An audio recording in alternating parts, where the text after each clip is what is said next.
C'est la 8e édition du Festival des cultures jeunes au Centre Paris Anime, Point du jour. 5 jours de spectacle sur le thème Mythes et légendes. Et à nouveau, nous travaillons avec le lycée Claude Bernard et les sections Arts Plastiques qui nous présentent une exposition. Et cette année, petite nouveauté, en plus des lycéens, nous accueillons les étudiants en parcours préparatoire au professorat des écoles. On les a rencontrés dans leur classe. Quand nous on a eu le thème mythes et légendes, moi ça m'a fait penser à un mythe que ma grand-mère m'a raconté quand j'étais petite, donc le mythe du Minotaure. Donc je voulais travailler là-dessus. Moi déjà j'ai beaucoup apprécié le thème parce que ça me rappelle l'enfance. Ça m'a fait penser à Alice au Pays des Merveilles. Et donc j'ai choisi de représenter le chapelier fou.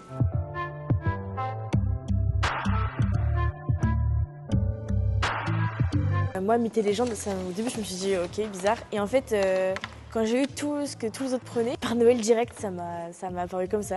Je trouve que ça ouvre beaucoup à la créativité et on peut tout représenter parce qu'enfant, on a tous vécu des choses différentes et pensé ou peut-être cru à des légendes différentes. Donc pour moi, c'était un peu une évidence. Je suis partie sur une tête de Minotaure que Thésée ramenait sur son île après le combat.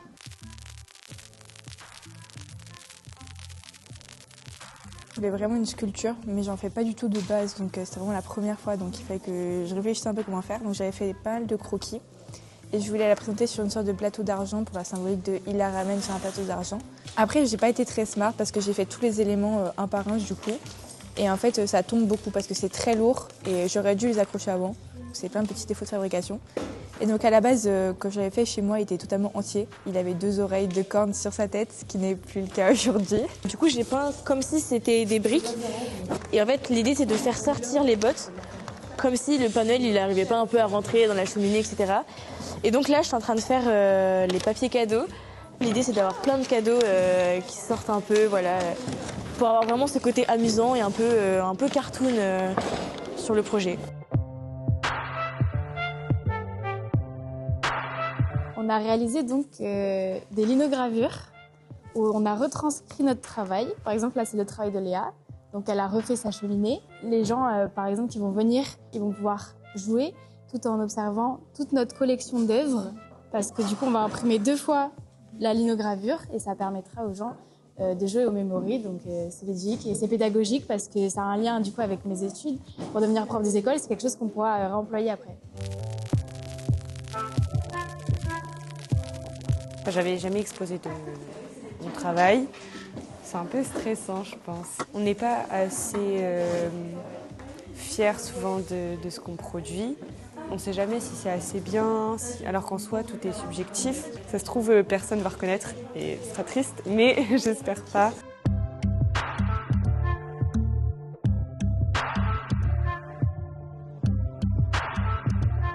Du coup, c'est la première fois que je fais une exposition tout court en vrai.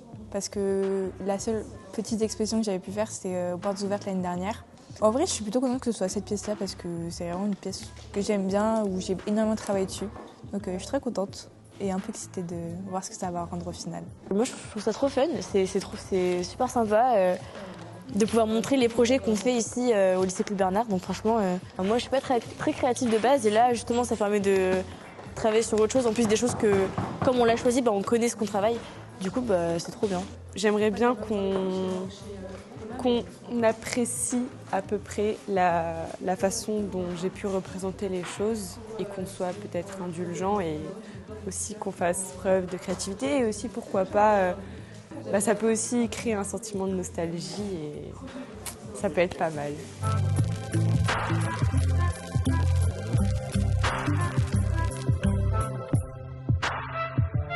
Alors d'abord, la professeure nous a exposé le projet. On va reprendre la scène de Vinci, sauf qu'on va remplacer les personnages.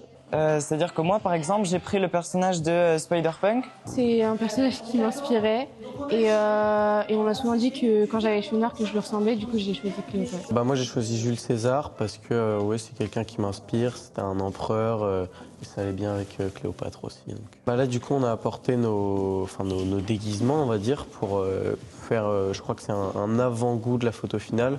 On essaye de voir un peu la mise en scène, tout ce qui va se passer pour la photo finale. Quand on a commencé le projet, moi j'avoue que je m'attendais pas trop à que ce soit affiché comme ça. Mais en soi, c'est bien pour une première. Au moins, on voit ce que ça donne. Et ça fait plaisir de voir que ce qu'on fait, ça va être vu par plus de personnes que d'habitude, quoi. Parce que normalement, tous nos travaux, ils restent en classe. C'est pour nous, là, ça va être vu par pas mal de personnes, donc ça fait plaisir. Moi, en tout cas, je faisais dans ma chambre tout seul. Et donc là, que ça soit montré à autant de monde, ça fait plaisir. Je suis content.